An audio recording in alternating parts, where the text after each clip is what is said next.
Melhor que a sopa que eles me deram ontem. É do cu, é? Com certeza. É? Porque o bu é? Ora! Né? É. Chega, sentar. Pega, mãe, pega.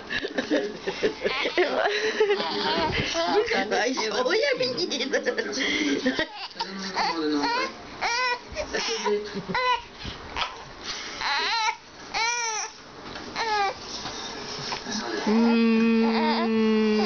É? Que neném linda. Você. Como você disse. Ela é linda. Eu fico esperando a foto, ó.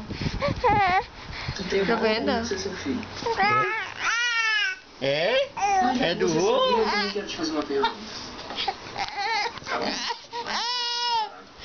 Aí, eu não vou mais porque aqui vai perto. Você não acha? Já tá na hora de deixar de ser tão galinha e arrumar uma mulher pra ficar contigo. Você tá dizendo com a gente, né? É, acho que sim. Tá filmando, é? Mas eu vou te contar um segredo. Seu pai Nenenzinha. Ui! Você quer me espancar? Oi aí. Oi. Viu? Cuidado. Mama na vovó, mama. Os peitão da vovó não sai leite, não? Olha que sai. Agora a gente vai pra segunda parte do plano. Bola? Dar outro rosto pra mostrar a barra e colocar um cara pra tirar minha mãe pela internet. É mole pra mim. Ganhar mulherada na E rebola pra um lado, e rebola pro outro. E meu Deus do céu. Não tem essa, não tem bola, não. Desliga, você tá falando da mãe dela, né? Ah, é. Desculpa. Foi mal, com todo respeito que eu vou fazer isso, lógico. Lindazinha.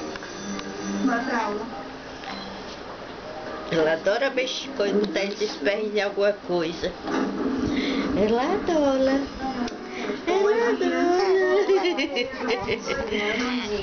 A gente tá procurando o VNL. Pronto, começou. Esfrega no olho. O esfrega. A gente volta lá. No seu joião. Eu avisava que você estiver aqui. Obrigada.